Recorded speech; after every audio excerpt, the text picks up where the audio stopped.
मैं आज कांग्रेस अध्यक्ष से ये भी मांग करता हूं कि आप श्री श्याम पित्रोड़ा के बयान के बारे में देश की जनता से माफ़ी मांगिए, शहीदों के परिवार से माफ़ी मांगिए और सेना के जवानों से माफ़ी मांगिए, क्योंकि बयान से किनारा करने से कोई हल नहीं निकलते हैं।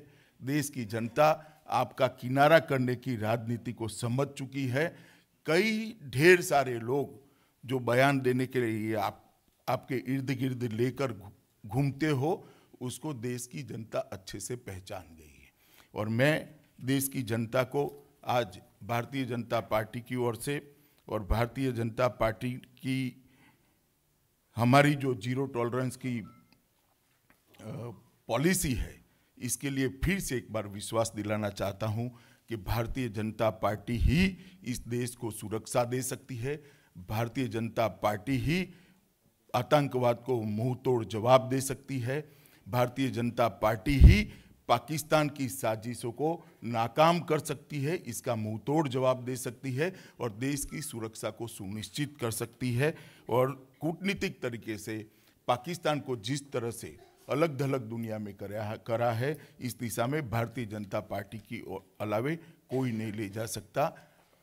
और मैं फिर से एक बार कांग्रेस अध्यक्ष के सामने अपनी मांग रखना चाहता हूं कि आपने देश की जनता से माफ़ी मांगनी चाहिए, इसमें विलंब नहीं करना। आम चुनाव की ओर बहुत तेजी से बढ़ रहा है और देश के सभी मतदाता और जो मतदाता बनने वाले हैं, ऐसे किशोर और युवाओं में भी आज राष्ट्रीय सुरक्षा का मुद्दा बड़ा अहम बना हुआ है। उसी वक्त कांग्रेस पार्टी के विदेश विभाग के कोऑर्डिनेटर और उनके चुनाव घोषणा पत्र कमेटी के सदस्य श्री श्याम पित्रोड़ा जी का जो कल बयान आया, वो काफी चिंताओं को जन्म देने वाला है। उन्होंने प्रमुख रूप से बयान में 4 बातें बताई। एक, ये जो पुलवामा पर निंदनीय हमला हुआ और हमारे 40 सुरक्षा बल के जवान शहीद हो गए, उसको एक रूटीन घटना बताया है। दूसरा, कुछ लोगों की हरकतों से पूरे देश को दोषी नहीं मानना चाहिए, इस प्रकार का भी बयान दिया। तीसरा, 26/11 के रेफरेंस में कहा कि आतंकी हमलों का जवाब एयर स्ट्राइक या सर्जिकल स्ट्राइक नहीं हो सकता, बातचीत हो सकता है। और मैं आज कांग्रेस पार्टी को कुछ सवाल पूछना चाहता हूं। कांग्रेस पार्टी के अध्यक्ष श्री ने इस बात को देश की जनता के सामने स्पष्ट करना चाहिए कि आप इस प्रकार के जघन्य हमले को, जो देश की जनता को झिंझोड़ कर रख देते हैं, उसको आप सामान्य घटना मानते हैं, रूटीन घटना मानते हैं। 2, कुछ लोगों की हरकतों से, 7-8 लोगों की हरकतों से किसी देश को दोषी नहीं मानने चाहिए। क्या कांग्रेस पार्टी मानती है कि जो आतंकवादी घटनाएं देश में होती है, इसका पाकिस्तान सरकार, पाकिस्तान की सेना से कोई रिश्ता है या नहीं है? इसकी स्पष्टता करनी चाहिए। अगर रिश्ता है तो फिर दोषी कौन है, इसका जवाब कांग्रेस पार्टी ने देना चाहिए। और तीसरा, आतंकवादी हमले का जवाब सर्जिकल स्ट्राइक और एयर स्ट्राइक से नहीं देना चाहिए, बातचीत से इसका समाधान ढूंढना चाहिए। क्या ये कांग्रेस पार्टी की आतंकवाद को डील करने की नीति अधिकृत है क्या? कांग्रेस पार्टी के अध्यक्ष ने तीनों मामलों पर देश की जनता को जवाब देना चाहिए। जब देश पर इस प्रकार के आतंकी हमले होते हैं, देश के सुरक्षा बल और सेना के जवान हताहत होते हैं, देश के नागरिक हताहत होते हैं, और कांग्रेस पार्टी और उनके इतने प्रमुख पदाधिकारी बातचीत का रास्ता सुझाते हैं, इससे कांग्रेस पार्टी सहमत है क्या? आपने यूपीए के शासन में 26/11 से लेके कई बम धमाके, सीरियल बम ब्लास्ट देश भर में हुए, और आपकी पॉलिसी के तहत आपने बातचीत का रास्ता अख्तियार किया। क्या परिणाम निकला? इसका भी जवाब कांग्रेस पार्टी के अध्यक्ष ने देश की जनता को देना चाहिए। उन्होंने स्वयं स्पष्टता करनी चाहिए।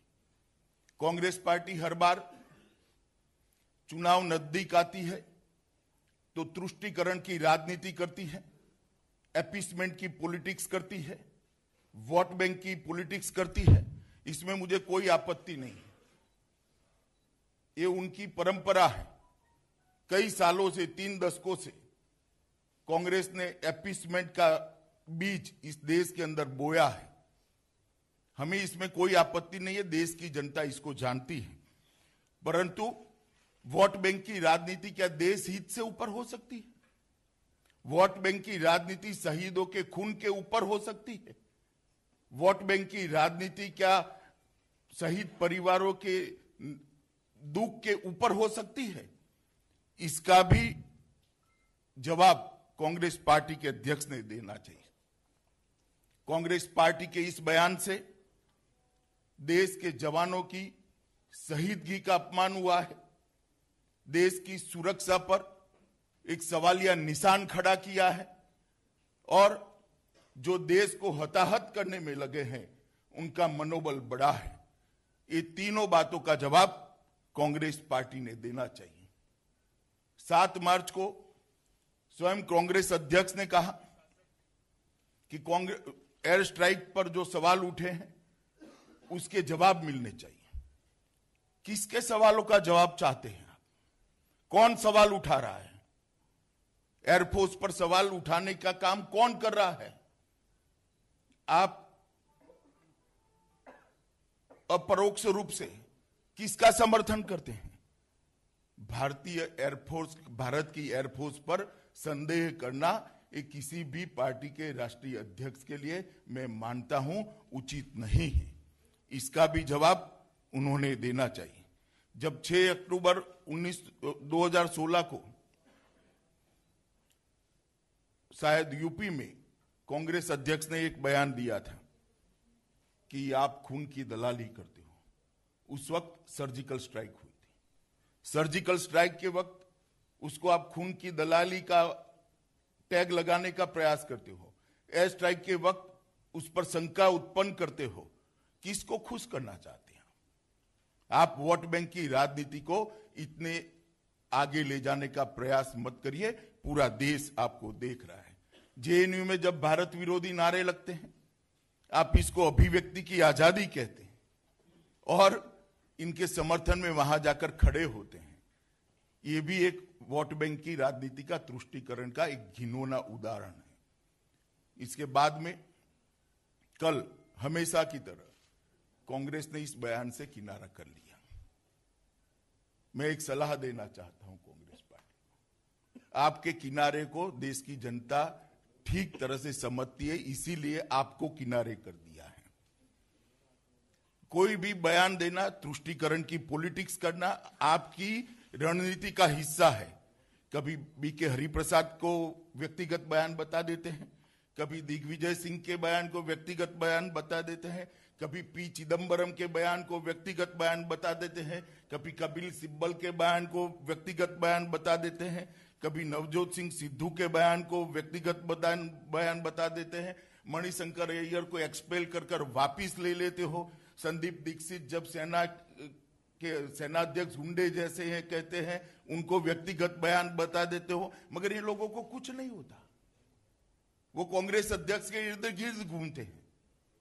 एक कांग्रेस अध्यक्ष श्री राहुल गांधी की रणनीति का हिस्सा है।